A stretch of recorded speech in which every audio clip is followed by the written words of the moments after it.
Commissioner Pakistan की जानिब है। कलानूरी साहब और साद रसूल साहब, क्या आप मेरे साथ मौजूद हैं, सुन पा रहे हैं? जी मौजूद है जी।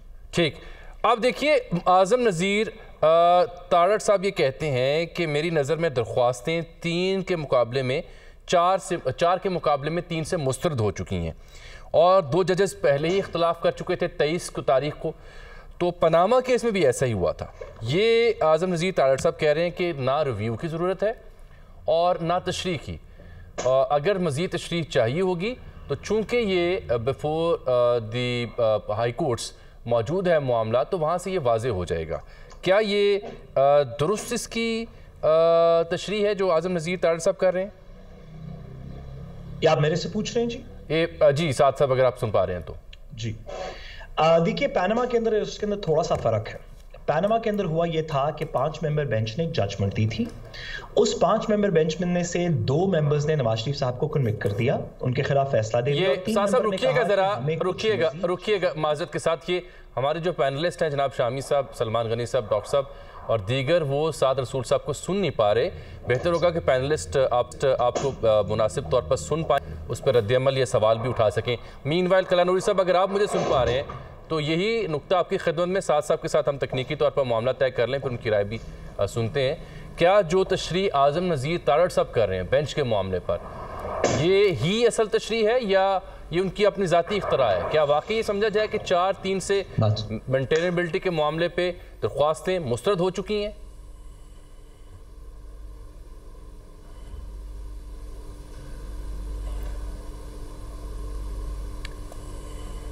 कलानूरी साहब, क्या आप मुझे सुन पा रहे हैं? क्यों शामी साहब, आपकी राय क्या बनेगी सर? जैसे साद साहब और दीगर माहिर कानून आते हैं उनसे बात देखें। जो जस्टिस मंसूर अली शाह और जस्टिस याहिया जो हैं, उन्होंने जो लिखा है ना इसमें, we therefore agree with the orders dated 23/2/2023 passed by our learned brothers Yahya Afridi and Athar Minallah and dismiss the present constitutional petition and drop the suo motu proceedings। यानी उन्होंने जो फैसला लिखा है ये, उसमें कहा है गोया वो समझ रहे हैं कि वो उसकी कंटिन्यूएशन में फैसला लिखा है। आखिरी जगह सफ़ा 11 की बात करें। हाँ जी, सफ़ा 13 सफ़ा 13 में देखा, जो नंबर 2 है, आखिरी पैराग्राफ, उसमें वो कह रहे हैं कि हम अपने 2 ब्रदर जजेस से मुत्तफिक हैं। इसका मतलब ये है कि उसी बेंच की कंटिन्यूएशन में वो ये बात लिख रहे हैं। ये बड़ी अहम बात आपने की है।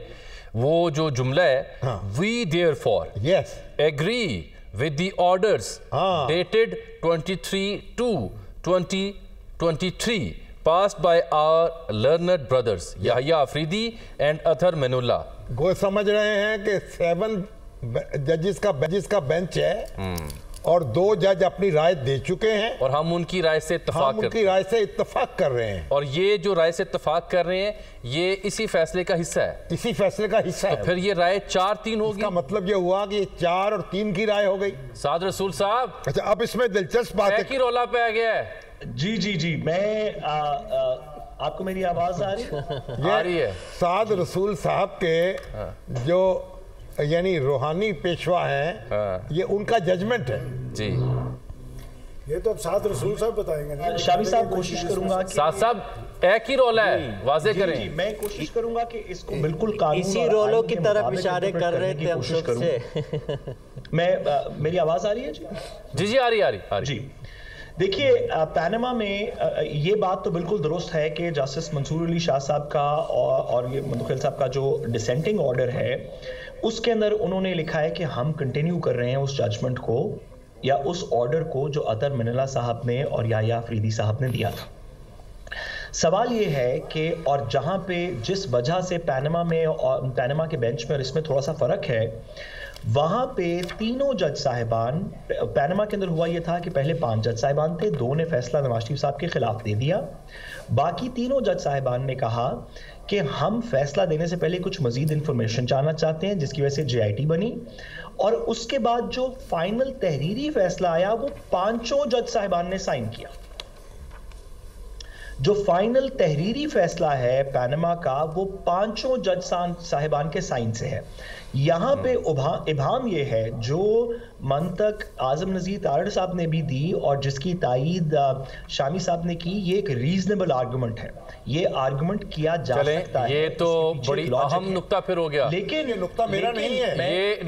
ये शामी साहब ये फरमा रहे हैं कि ये उनका नुक्ता नहीं है, मंसूर अली शाह साहब का और याहिया साहब का नुक्ता है। साहब आप अगर जरा सफा नंबर 13 पे आते हैं, मुझे आपसे गुजारिश है, मेरी आपसे गुजारिश है, अगर आप सफा 13 पे आए, जो शामी साहब जिस बात को मैंने वाज़े करके सवाल उठा रहे हैं, इसका क्या मतलब होगा कि we therefore agree with the orders dated 23/2 जी, मैं गुजारिश करूंगा जी, जो ये दो जज साहिबान जो ऑर्डर्स आए थे हमारे दो मोहतरम भाई साहब याहिया अफरीदी और अतर मुल्ला की जानिब से, हम उससे इत्तफाक करते हैं जी, और लिहाजा डिसमिस करते हैं कॉन्स्टिट्यूशन पिटीशन। मैं गुजारिश करूं जी, जो मेजॉरिटी जजमेंट है, जो 3 वाली जजमेंट है चीफ जस्टिस साहब वाली, वो इस एजम्पशन पे लिखी गई है कि ये बेंच सिर्फ 5 मेंबर बेंच।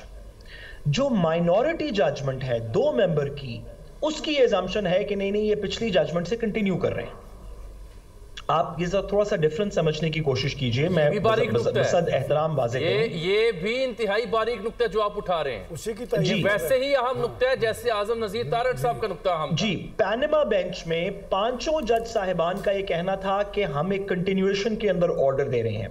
यहां पे मेजॉरिटी जज साहिबान का 5 में से 3 का ख्याल है कि पिछला बेंच खत्म हो गया, हम एक 5 मेंबर बेंच में फैसला दे रहे हैं। माइनॉरिटी जजमेंट का 2 मेंबर्स का ख्याल है कि नहीं पिछला बेंच कंटिन्यू कर रहे हैं, हम उसी के अंदर फैसला दे रहे हैं। ये उभाम एक रीजनेबल आर्गुमेंट है आजम नज़ीर तारड़ साहब का, लेकिन मेरा ख्याल है कि जब क्लैरिफिकेशन के लिए सुप्रीम कोर्ट जाएंगे, सुप्रीम कोर्ट कहेगी कि माइनॉरिटी का ख्याल है कि 4 मेंबर बेंच का फैसला है, असल में कि 4 मेंबर उनके साथ हैं, मेजॉरिटी का ख्याल नहीं है। साहब एक और बात को रेस्ट कीजिए, ये दोनों बारीक और तशरीह तलब निकात हैं, लेकिन जो पैराग्राफ 13 में कहा कि हम 23 तारीख के ऑर्डर से एग्री करते हैं, कॉन्स्टिट्यूशन के पिटीशन को मुस्तरद करते हैं, ये 4 लोग, सॉरी आपकी आवाज नहीं आई जी, मैं ये कह रहा हूं कि ये जो दोनों बारीक निकात हैं, इसमें ये वाजे कौन करेगा और कैसे होगा कि 4 की बात ज्यादा मुस्तहकम और अहम है या 3 की? जी बिल्कुल, देखिए जिस तरह अभी आजम नज़ीर तारड़ साहब ने भी एक इंटरप्रिटेशन दी और मैंने आपको उसकी काउंटर इंटरप्रिटेशन दी कि ये बात के पिछले 2 जज साहिबान जिन्होंने पिटीशन डिसमिस कर दी थी, उनका ऑर्डर इसके साथ पढ़ा जाएगा, ये इस 5 मेंबर की माइनॉरिटी का ख्याल है।